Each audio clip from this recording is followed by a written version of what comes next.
Minsan hindi sapat ang pagiging mabait o sweet para mapansin ka ng babaeng gusto mo.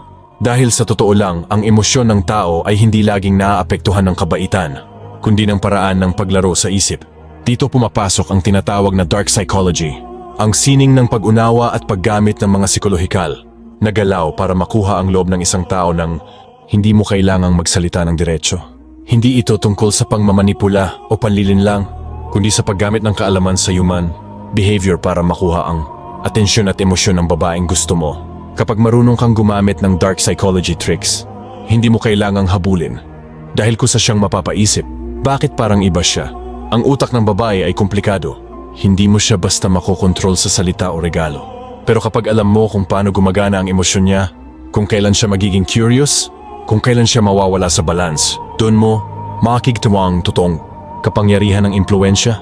Isipin mong kaya mong pumasok sa isip niya nang hindi mo pa siya hinahawakan. Kaya mong mag-iwan ng epekto kahit wala ka sa paligid. Hindi mo kailangang sumigaw para mapansin. Sapat na ang presensya mong may lalim, tahimik, pero nakakaapekto. Sa video na ito, tatalakayin natin ang 10 dark psychology tricks na ginagamit ng mga taong marunong maglaro sa emosyon. Mga paraang hindi halata, pero mabisa. Kaya kapag ginamit mo ito ng tama, hindi lang atensyon ang makukuha mo, kundi pati ang isip ng babaeng gusto mo. Pero tandaan, ang tunay na layunin nito ay hindi para manipulahin, kundi para maintindihan kung paano mo gagamitin ang emosyon at koneksyon sa mas malalim na antas. Dahil sa dark psychology, ang pinakamapanganib na sandata mo ay ang kakayahan mong magpanggap na wala kang ginagawa kahit matagal mo na pala siyang kontrolado. Kung gusto mong manatiling buhay ang darkness of truth at patuloy kaming makagawa ng mga video tungkol sa dark psychology at mga sikretong ugali ng tao, maaari mong ipakita ang suporta mo sa pamamagitan ng super thanks. Sa simpleng pindot mo lang, tinutulungan mong mapanatili ang channel na ito para mas marami pa tayong maibahaging kwento, aral, at katotohanan na hindi madalas pinag-uusapan. Hindi lang ito donasyon, kundi simbolo ng pagtitiwala at suporta. Sa bawat super thanks na ibinibigay mo, sinasabi mong ituloy nyo to, kailangan pa namin ng ganitong content. Maliit man o malaki, malaki ang epekto nito. Dahil ikaw ang dahilan kung bakit nananatiling buhay ang darkness of truth. Number 1. Gamitin ang power ng unpredictability. Isa sa pinakamabisang paraan para makuha ang isip ng babae ay ang pagiging hindi mahulaan. Kapag palagi kang predictable, nawawala ang excitement. Kapag nawawala ang excitement, nawawala rin ang emosyonal na connection. Ang utak ng babae ay naa-activate kapag may misteryo, kapag may mga bagay na hindi niya agad maintindihan. Dito pumapasok ang psychological curiosity na nagiging dahilan para lagi kanyang isipin kahit hindi mo siya kausap. Halimbawa, isang araw sweet ka, pero sa susunod tahimik ka lang. Hindi dahil galit ka, kundi dahil marunong kang magpahinga sa emosyon. Hindi mo siya hinahabol, pero hindi mo rin siya tinataboy. Ginagawa mong mahirap hulaan kung anong nararamdaman mo, at doon, nagsisimula ang pagkalito sa isip niya. Kapag hindi kanya mabasa, gusto niyang basahin ka palalo. Ang pagiging unpredictable ay hindi pagiging pa-cool. Ito ay diskarte para mapanatiling aktibo ang emosyon niya. Ang babae ay nabubuhay sa emotional stimulation. Kapag hindi niya alam kung ano ang susunod mong gagawin, patuloy kang nagiging interesting sa kanya. Hindi ka boring, hindi ka ordinaryo, at hindi ka madaling kalimutan. Ngunit tandaan, ang unpredictability ay dapat may balance. Hindi ito pwedeng maging sobrang extreme na parang laro lang. Ang tamang diskarte ay yung marunong kang magbigay ng init, pero marunong ding umatras.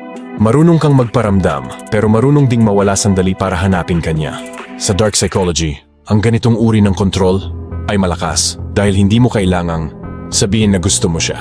Pinaparamdam mo lang sa kanya ang kawalan mo at yun na mismo ang paraan para maramdaman niya ang halaga mo. Sa dulo, ang pagiging unpredictable ay parang apoy. Hindi mo kailangang sumigaw para maramdaman. Sapat na ang init na binibigay mo at ang biglang lamig na iniiwan mo para mapaisip siya kung sino ka talaga at bakit hindi kanya makalimutan. Number 2. Gamitin ang lakas ng katahimikan. Sa dark psychology, ang katahimikan ay hindi kahinaan. Ito ay kapangyarihan. Kapag marunong kang manahimik sa tamang oras, nagkakaroon ka ng kontrol sa emosyon ng babae nang hindi mo kailangang magsalita. Habang ang iba ay nagmamadaling magpaliwanag, ikaw ay nananatiling kalmado at doon nagsisimula ang pagkalito sa isip niya. Hindi niya alam kung anong iniisip mo at dahil doon, ikaw ang lagi niyang iniisip. Halimbawa, sa gitna ng pag-uusap, bigla kang tumahimik. Hindi dahil wala kang masasabi, kundi dahil gusto mong siya mismo ang magtanong. Sa sandaling yon, nagsisimula siyang ma-curious. May ginawa ba akong mali? Bakit parang iba siya bigla? At habang tinatanong niya yon sa sarili niya, unti-unti kang nagiging sentro ng atensyon niya. Ang katahimikan ay parang hangin, hindi mo nakikita, pero nararamdaman. Kapag tahimik ka, hindi niya alam kung anong susunod mong galaw, at yan ang nakaka-addict sa isip ng babae. Sa dark psychology, ang hindi mo sinasabi ay mas malakas kaysa sa libong salita. Hindi mo kailangang magpaliwanag sa lahat ng oras. Kapag may issue, kalma ka lang. Kapag may tension, ikaw ang unang tumahimik. Doon niya mararamdaman ang bigat ng presensya mo. Hindi mo siya hinahabol, pero nararamdaman niyang parang may mali kapag wala ka. Kapag kaya mong gumamit ng katahimikan bilang diskarte, ikaw ang nagiging kontrolado at siya ang nawawala sa balanse. Hindi mo siya pinipilit isipin ka. Pero sa bawat tahimik mong sandali, mas lalo kang bumabaon sa isip niya. Dahil sa dulo, ang lalaking marunong manahimik ay hindi kailangang magsalita para mapansin. Ang mismong katahimikan niya na may intensyon, yun na ang mismong boses na paulit-ulit na maririnig ng babae sa loob ng isip niya. Number 3, kontrolin ang emosyon mo, hindi siya. Sa dark psychology, ang unang dapat mong matutunang kontrolin ay hindi ang isip ng babae, kundi ang sarili mong emosyon. Kapag ikaw ay kalmado, confident, at hindi nadadala ng damdamin, nagkakaroon ka ng natural na kapangyarihan sa paligid mo. Ang babae ay madaling makaramdam kung insecure o desperado ang isang lalaki, at kapag naramdaman niyang hindi mo siya hinahabol, nagsisimula siyang magtaka kung bakit iba ka sa lahat. Halimbawa, habang ang iba ay nagmamadaling mag-message o mag-explain kapag may problema, ikaw ay tahimik lang, hindi dahil wala kang pakialam, kundi dahil alam mong ang emosyonal na kontrol ang totoong dominance. Habang siya ay nag-o-overthink, ikaw ay steady lang, and sa isip niya, ikaw ang taong hindi madaling basahin. Ang kalmadong presensya ay nakakahawa.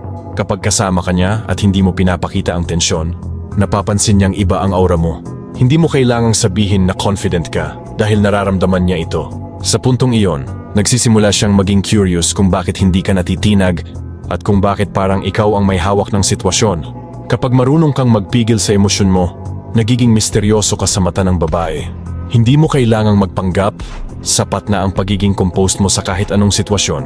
Ang ganitong uri ng disiplina ang naglalagay sa'yo sa taas dahil habang ang iba ay nagpapadala, ikaw ay nagmamasid lang. Ang emotional na control ay isang anyo ng respeto sa sarili. Kapag hindi mo hinahayaan na ang galit, selos o takot ang magdikta sa'yo, mas nagiging matatag ang presensya mo. Yung baby ay hindi naakit sa drama, kundi sa lalaking kayang magdala ng bigat ng walang reklamo. Sa huli, ang pinakamabisang paraan para makontrolin ang isip ng babae ay hindi sa pamamagitan ng pagsasabi o pag-validate, kundi sa katahimikan ng taong alam kung sino siya.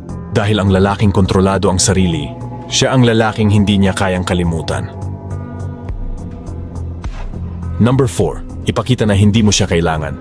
Sa dark psychology, ang isa sa pinaka-epektibong paraan para makuha ang isip ng babae ay ang pagpaparamdam na hindi mo siya kailangan para maging buo ka. Kapag naramdaman niyang hindi mo siya sentro ng mundo mo, nagiging interesado siya kung bakit ganun ka. Ang distansya at emotional independence ay lumilikha ng kakaibang puwersa na nag-uudyok sa babae na habulin ka kahit hindi mo siya hinihingi. Halimbawa, habang ang iba ay laging available at nagpaparamdam, ikaw ay tahimik lang, abala sa sarili mong mundo.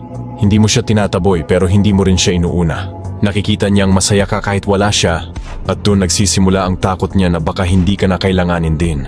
Ang takot na yan ang nagiging dahilan kung bakit lalo siyang nagiging attached. Ang babae ay natural na naakit sa lalaking may direksyon at disiplina. Kapag nakikita niyang kaya mong tumayo mag-isa, mas lalo siyang napapaisip kung paano ka makuha. Sa isip niya, kung kaya mong maging masaya nang wala siya, siguro mas masarap ang atensyon mo kapag ibinigay mo ito. Hindi mo kailangang magpanggap na walang pakialam dahil ang totoo, hindi mo kailangang ipakita ang lahat ng emosyon mo. Ang pagiging kalmado at nakatutok sa sarili mong layunin ay nagpapakita ng tunay na kumpiyansa. Habang mas pinapakita mong hindi ka dependent sa kanya, mas nagiging malakas ang epekto mo sa isip niya. Ang ganitong diskarte ay nagbabaliktad ng laro. Sa halip na ikaw ang maghabol, siya ang magsisimulang maghabol ng oras at atensyon mo. Hindi dahil sa ginawa mong move, kundi sa presensyang tahimik pero malakas. Sa dulo, tandaan mo, ang taong hindi mo kayang kontrolin ay ang taong hindi mo rin kayang kalimutan. Kaya kung gusto mong makontrol ang isip ng babae, matutong ipakita na hindi mo siya kailangan dahil dun niya marirealize na ikaw ang lalaking ayaw niyang mawala. Number 5. Gamitin ang psychological mirror. Sa dark psychology, may isang technique na sobrang epektibo para makuha ang loob ng babae, ang psychological mirroring. Ito ang kakayahang gayahin ng bahagya ang kilos, tono, at emosyon ng isang tao para maramdaman niyang pareho kayo ng wavelength. Kapag nagawa mo ito ng tama, nagsisimula siyang magtiwala at magbukas ng hindi niya namamalayan. Sa isip niya, parang konektado kayo kahit hindi mo naman sinabi. Halimbawa, kapag kausap mo siya at napansin mong medyo mabagal siyang magsalita, dahan-dahan mo ring bagalan ang tono mo. Kapag tumatawa siya, sabayan mo ng bahagyang ngiti. Kapag seryoso siya, magbago rin ang energy mo para tumugma. Ang ganitong klaseng koneksyon ay nagiging subconscious bridge sa pagitan ninyong dalawa at sa utak niya, nagsisimula kang maging safe at pamilyar.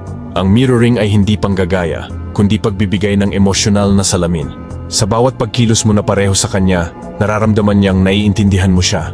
Kapag naramdaman ng babae na may nakakaintindi sa kanya, mas mabilis siyang naaapektuhan sa presensya mo. Habang tumatagal, nagiging automatic na ang koneksyon. Hindi mo kailangang mag-effort na magpatawa or magpa-impress dahil sapat na ang simpleng pakiramdam niyang pareho tayo. At kapag umabot na sa ganitong punto, ikaw na ang laman ng isip niya kahit wala ka sa paligid. Ang psychological mirror ay isang paraan para dahan-dahang pumasok sa emosyon ng babae. Hindi mo siya pinipilit magtiwala, pero unti-unti mo siyang hinihila sa antas ng koneksyon na gusto mo. Sa huli, kapag kaya mong iparamdam sa babae na parang kilala mo siya kahit kakausap niyo pa lang, hindi niya alam kung bakit siya naakit. Pero ang totoo, ikaw na ang humahawak sa emosyon niya nang hindi niya napapansin. Number 6. Ibalik sa kanya ang laro ng pag-iisip. Sa dark psychology, hindi mo kailangang laging ikaw ang gumagawa ng hakbang.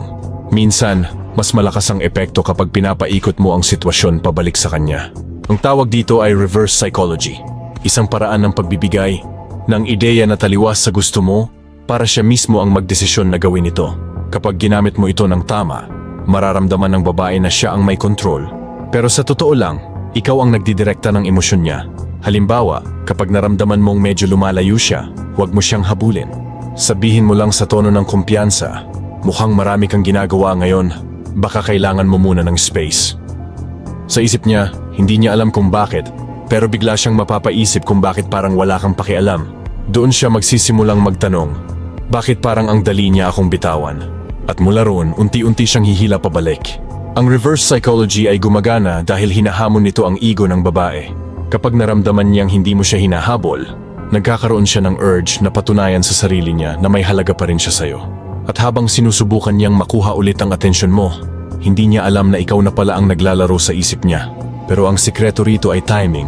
Hindi mo ito pwedeng gamitin ng paulit-ulit dahil mawawala ang bisa kapag halata. Gamitin mo lang ito sa mga sandaling may distansya o kapag gusto mong baliktarin ang kontrol ng emosyon. Ang ganitong paraan ay hindi para manloko, kundi para ipakita na hindi ka madaling basahin. Kapag nakikita niyang marunong kang umatras sa tamang oras, napapaisip siya kung ano ang totoo mong intensyon. At habang hinahanap niya ang sagot, ikaw ang nagiging dahilan ng pagkalito at pagnanasa. Sa huli, ang pinakamalakas na kontrol ay yung hindi niya alam na nangyayari. Habang iniisip niyang siya ang may hawak ng sitwasyon, ikaw na pala ang nasa loob ng isip niya. Number 7. Ipa-experience mo ang emotional highs and lows. Anong utak ng tao ay naa-addict sa emosyon. Kapag ang isang babae ay nakararanas ng matinding saya, kilig, o kalituhan mula sa'yo, nagkakaroon ng tinatawag na emotional attachment. Sa dark psychology, ito ang sikreto para ikaw lagi ang laman ng isip niya kahit wala ka sa paligid. Hindi mo kailangang maging perpekto o laging sweet. Kailangan mo lang maramdaman niya ang emosyon na hindi niya makalimutan. Kapag palaging pareho ang trato mo sa kanya, nasasanay siya. Pero kapag marunong kang maghalo ng init at lamig, nagiging mahirap kang kalimutan. Halimbawa, sa isang araw, sobrang sweet mo at nagbibigay ka ng oras. Tapos kinabukasan, tahimik ka or hindi agad nagre-reply. Magtataka siya, may nagbago ba? Doon nagsisimula ang paghahanap. Hindi dahil gusto lang niyang makipag-usap, kundi dahil gusto niyang maibalik yung emosyon na ipinadama mo noon. Ang ganitong diskarte ay hindi paasa. Isa itong paraan para makuha mo ang kanyang focus. Kapag binibigyan mo siya ng contrast, mainit ngayon, malamig bukas, nagiging unpredictable ka. At ang pagiging unpredictable ay isang anyo ng psychological control. Dahil gusto ng utak ng tao ang kasiguruhan. Kapag hindi niya alam kung ano ang susunod mong hakbang, mas lalo siyang naa-addict sa'yo. Pero tandaan, Hindi mo ito gagamitin para saktan siya.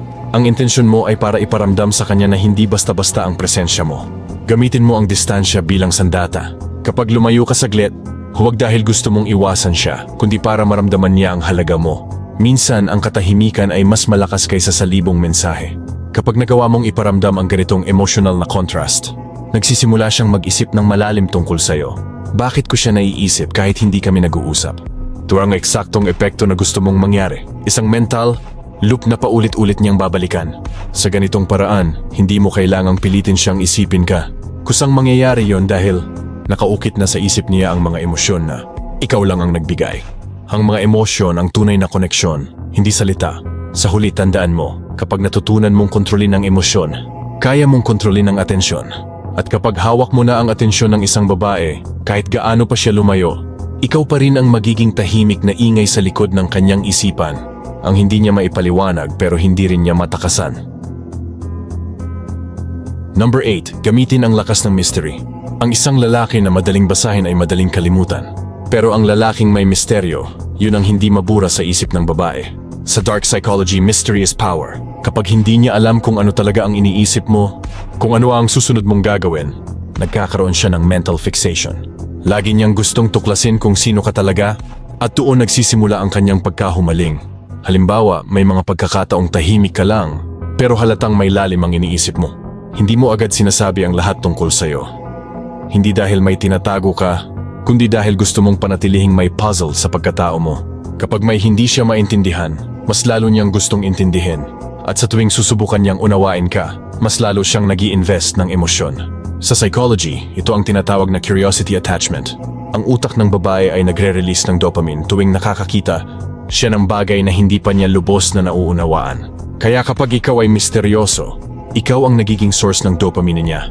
At doon nagsisimula ang pagkahumaling. Pero ang misteryo ay hindi nangangahulugang magkunwari ka.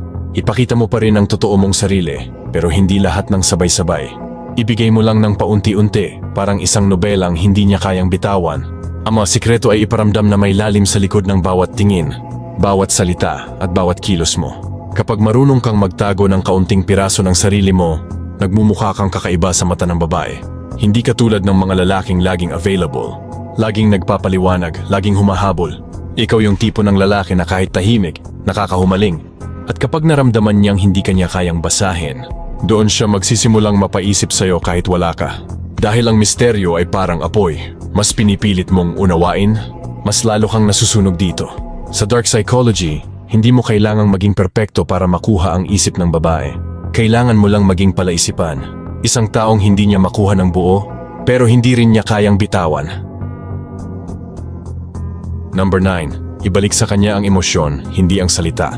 Sa dark psychology, ang pinakamabisang paraan para makuha ang isip ng babae ay hindi sa pamamagitan ng mga salitang matatamis, kundi sa pagbabalik ng emosyon na minsang ipinadama mo.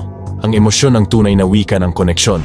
At kapag natutunan mong gamitin ito, kahit wala kang sabihin, mararamdaman ka pa rin niya. Halimbawa, may mga sandaling pinasaya mo siya, pinatawa mo siya, o pinakalma mo sa gitna ng gulo. Kapag naalala niya ang mga emosyon na yon, bumabalik din ang attachment. Kaya kung gusto mong muling mapasok sa isip niya, huwag mong pilitin sa chat o salita. Iparamdam mo ulit yung energy na dati mong binibigay. Yung presence mo, yung tahimik na confidence mo, yung paraan ng pagtingin mo na parang alam mo kung ano ang nasa isip niya. Ang utak ng babae ay nakaprograma para mag-react sa emosyon, hindi lohika. Kaya kung puro salita lang ang gamit mo, madali niyang maririnig pero hindi mararamdaman. Pero kapag emosyon ang pinakawalan mo, kahit sa simpleng kilos, tono o tingin, tumatama ito sa subconscious mind niya at doon ka nagiiwan ng marka. Minsan mas epektibo ang simpleng ngiti kaysa sa mahabang paliwanag dahil ang emosyon ay hindi nag-aantay ng dahilan, nadarama ito agad. Kaya sa bawat kilos mo, siguraduhing may laman. Kapag may intensyon sa likod ng bawat galaw mo, nararamdaman niya yon kahit hindi mo sabihin. Hindi mo kailangang habulin ang atensyon niya dahil kapag nagawa mong buhayin ulit ang emosyon na dati niyang naramdaman, kusa kang babalik sa isip niya. Magsisimula siyang magtanong sa sarili, bakit parang nararamdaman ko pa rin siya? At doon mo siya muling nakakulong, hindi sa salita mo, kundi sa emosyon mong iniwan. Ito ang tunay na control sa dark psychology. Hindi pilitin ang isip ng babae, kundi akitin ang kanyang damdamin hanggang siya mismo ang bumalik sa iyo. Dahil sa dulo, Hindi mo kailangang magsalita ng marami para maalala. Kailangan mo lang iparamdam ulit kung bakit ka naging imposible kalimutan. Number 10, kontrolin ang frame ng koneksyon. Sa bawat interaksyon mo sa isang babae, laging may frame. Ito ang invisible power dynamic kung saan isa ang humahabol at isa ang hinahabol. Sa dark psychology, ang tunay na marunong ay laging may control sa frame. Ibig sabihin, ikaw ang nagdidikta ng tempo, ng emosyon, at ng direksyon ng koneksyon ninyo.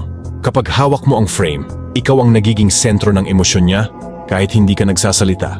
Halimbawa, kung masyado kang nagmamadali na makuha ang atensyon niya, binibigay mo ang frame sa kanya.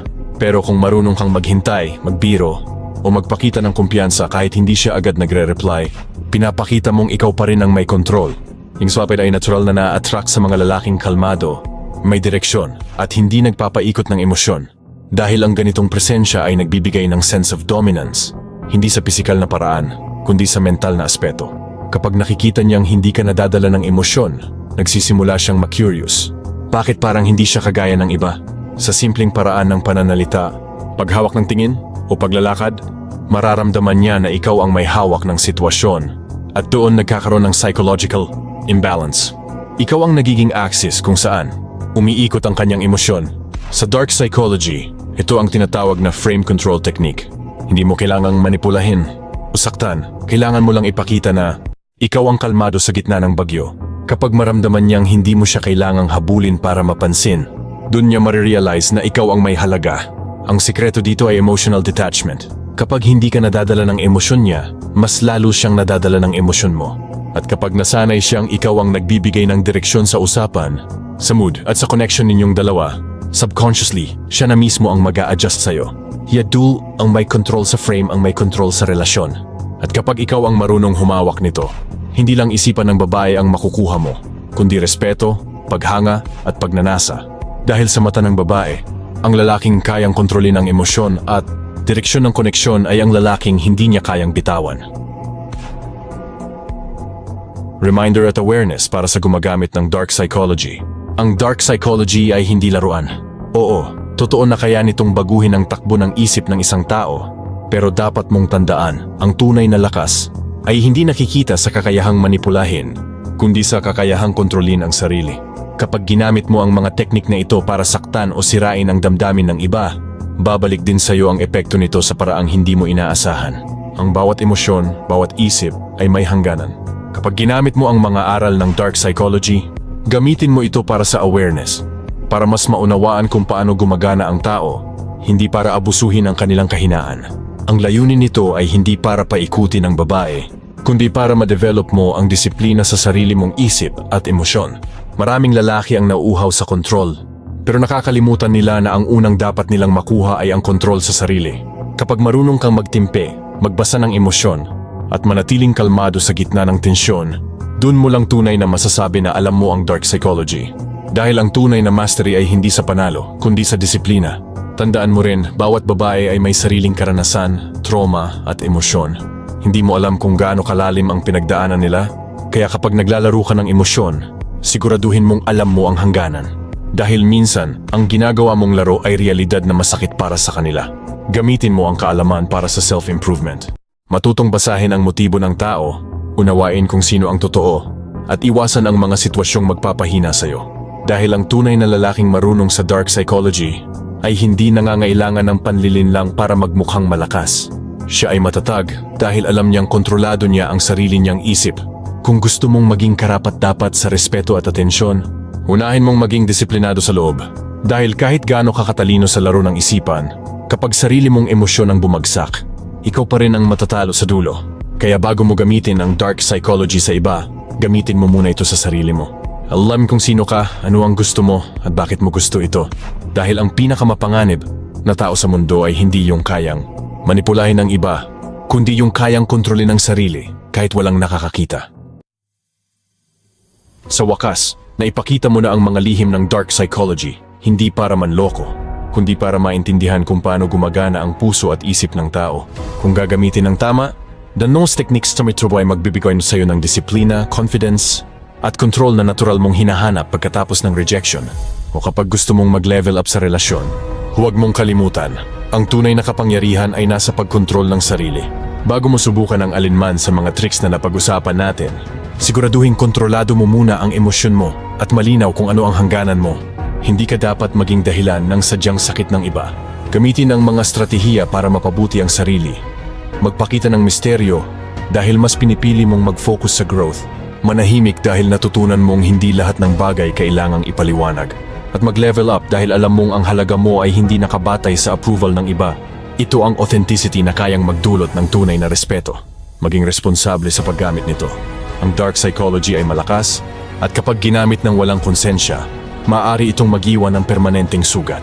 Kung ang intensyon mo ay saktan o manipulahin, huminto ka muna at mag-rethink dahil sa huli, ang karma ng nasirang tiwala ay mahirap pagalingin. Kung natutunan mo kahit isa o dalawang bagay mula sa video na ito, magandang simula na yan. Practicein mo muna sa sarili. Emotional control, presence, at consistency. Kapag nangyari iyon, mas natural na lamang ang paggamit ng iba pang techniques. Hindi para gambalain ng iba, kundi para maging mas malakas at mas maayos kang tao. Salamat sa panonood. Kung nagustuhan mo ang video, ay like at i-share para makatulong sa iba na gustong maunawaan ang dynamics ng attraction at emotion. Kung may nais kang malaman pa, halimbawa case studies o mga halimbawa na mas malalim, i-comment mo lang at gagawa natin ng follow-up. Hanggang sa susunod na video, alagaan mo ang sarili mo. Tandaan, ang pinakamalupit na seduction ay yung mula sa taong may respeto sa sarili. Dahil ang lalaking ganun, hindi lang kaakit-akit, kundi karapat-dapat din.